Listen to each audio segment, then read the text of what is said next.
A Páscoa é para muitos o ápice da fé cristã, a celebração da vitória da vida sobre a morte, o dia em que Jesus ressuscitou. Mas, e se eu te dissesse que a Páscoa, como a conhecemos hoje, não nasceu em Jerusalém, e que a imagem do Cristo ressuscitado que conhecemos pode não ter vindo apenas dos apóstolos ou da tradição original? E embora a ressurreição de Cristo seja um evento real e central para a fé, a forma como ela foi representada e institucionalizada pode ter sido moldada por mãos com outros interesses. Após séculos de perseguição, o cristianismo foi adotado por Roma. Mas algo mudou. Símbolos pagãos começaram a se infiltrar. Datas sagradas foram reinterpretadas. Rituais antigos, renomeados, e o que antes era fé, passou a ser sistema. Teria sido a conversão de Roma ao cristianismo um ato de fé verdadeira, ou uma manobra para controlar mentes e dominar o sagrado. Neste vídeo, você vai descobrir como a Páscoa, a festa mais importante do cristianismo, pode esconder raízes pagãs, códigos astrológicos e uma engenharia simbólica criada para conduzir a espiritualidade, por caminhos cuidadosamente desenhados. Prepare-se, porque o que está por trás da Páscoa talvez não seja o que te ensinaram. Século IV. O Império Romano está ruindo. Fronteiras ameaçadas, rebeliões internas, uma crise de identidade espiritual. Milhares de cultos se espalhavam por Roma. Mitraísmo, cultos solares, deuses egípcios, mistérios gregos. E entre eles um grupo cada vez mais incômodo: os cristãos. Perseguidos, mas resilientes, eles cresciam. Mas não havia unidade. Não havia hierarquia. Era uma fé descentralizada, múltipla, diversa, perigosa demais para um império que precisava de ordem, obediência e narrativa.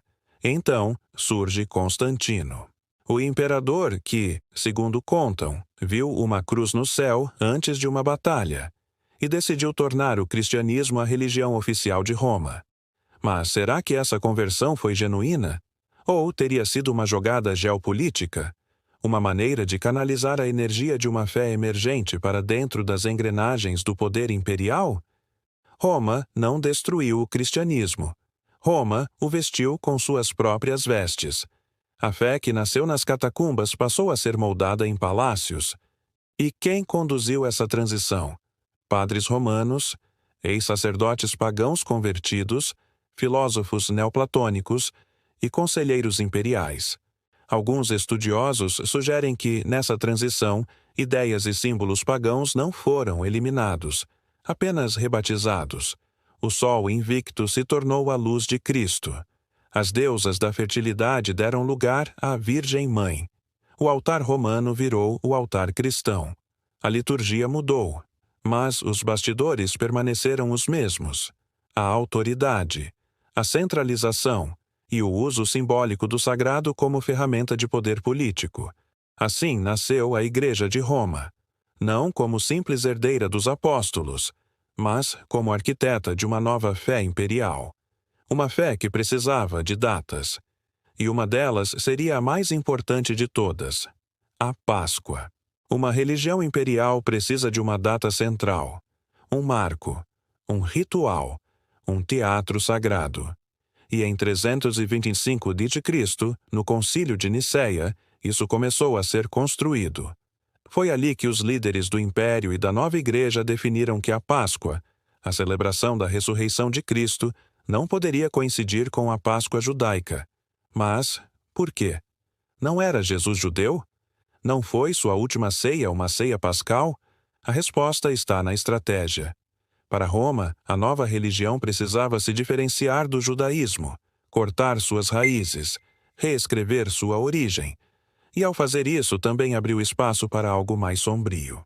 A substituição de símbolos, a substituição de datas, a substituição da verdade histórica, pela conveniência ritual. A fórmula criada para calcular a Páscoa não tem base bíblica. Ela segue uma lógica esotérica. Primeiro domingo após a primeira lua cheia, depois do equinócio de primavera. Isso não é doutrina cristã. Isso é astrologia antiga. uma engenharia cósmica herdada de Babilônia, do Egito, de cultos solares. Para o povo, era a celebração da ressurreição. Para os iniciados, era a repetição simbólica de um rito ancestral, um teatro cósmico, cuidadosamente ensaiado. Muitos estudiosos e esoteristas acreditam que a nova igreja não apenas apropriou-se da fé cristã, mas a utilizou para canalizar as antigas energias dos rituais pagãos, com nova roupagem, com novos nomes, mas com o mesmo poder simbólico de controle. A Páscoa se torna, então, uma engrenagem perfeita, aceita pelas massas, reverenciada pelos fiéis e útil para o império. Não para lembrar o Cristo histórico, mas para garantir o domínio sobre a alma coletiva, o domínio sobre o tempo, o domínio sobre a espiritualidade. Por que a data da Páscoa muda a cada ano? Por que a Igreja não fixa esse evento tão sagrado num calendário estável? A resposta oficial? Uma fórmula. O primeiro domingo após a primeira lua cheia, depois do equinócio de primavera. Mas essa não é apenas uma fórmula litúrgica. Ela é um ritual cósmico. Equinócio, lua cheia, domingo. 3 elementos, 3 forças em movimento. Um alinhamento simbólico entre céu e terra. Para os antigos, o equinócio de primavera era um portal, um momento de equilíbrio perfeito entre luz e trevas. Um instante em que os véus entre os mundos se afinavam. A lua cheia representava a plenitude do feminino, o auge da energia vital, a preparação para a fertilidade e o renascimento. E o domingo, o dia do sol. O culto solar disfarçado de celebração cristã. Agora pense, Jesus ressuscita, ao amanhecer, no dia do sol, após a lua cheia, no portal do equinócio. Coincidência? Ou uma construção ritualística altamente precisa, planejada por aqueles que herdaram os mistérios antigos e os colocaram a serviço de um novo império espiritual? Alguns chamam isso de sincretismo. Outros chamam de ocultismo. Porque, por trás da narrativa da fé, escondem-se os mecanismos do simbolismo esotérico, um relógio astral que repete a cada ano um antigo rito de morte e renascimento, agora sob a cruz. Não é apenas religião, é um sistema de manipulação energética, um modelo de controle coletivo disfarçado de devoção. O centro da fé cristã é claro: Cristo ressuscitou. Um acontecimento real, transformador, eterno. Mas, quando exatamente isso aconteceu? A liturgia responde: no domingo de Páscoa. Mas os registros históricos e os estudos astronômicos contam outra história. Pesquisadores cruzaram o calendário hebraico, as fases lunares, os relatos evangélicos e os dados do governo de Pôncio Pilatos. Resultado: as 2 datas mais prováveis para a crucificação são 7 de abril de 30 d.C. e 3 de abril de 33 d.C., ambas em uma sexta-feira. Ambas próximas à Páscoa judaica. Nenhuma coincide com a Páscoa cristã moderna. O que significa isso?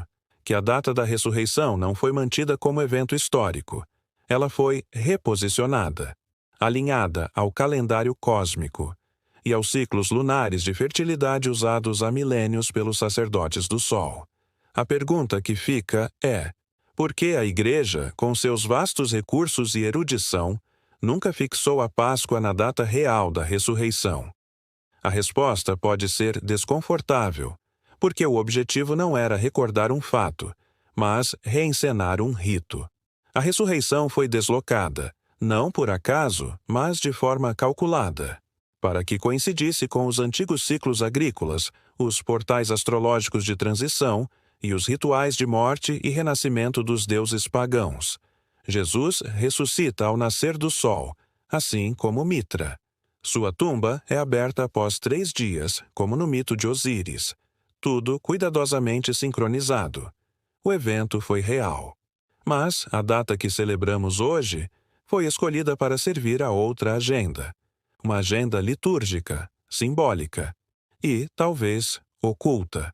Roma entendeu cedo: quem controla o sagrado, controla o povo.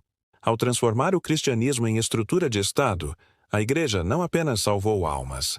Ela redesenhou o mundo, reescreveu a história, decidiu quais evangelhos seriam lidos e quais seriam queimados. Escolheu os santos, os dogmas, e até quando o Salvador ressuscita. Mas o domínio foi além do púlpito. Ele alcançou o tempo, o calendário, os ritmos da terra e do céu. O que começou com os apóstolos, terminou sob as cúpulas de mármore. E o povo continuou celebrando, sem saber que por trás da liturgia havia uma máquina simbólica construída para manter o império eterno, agora com vestes brancas.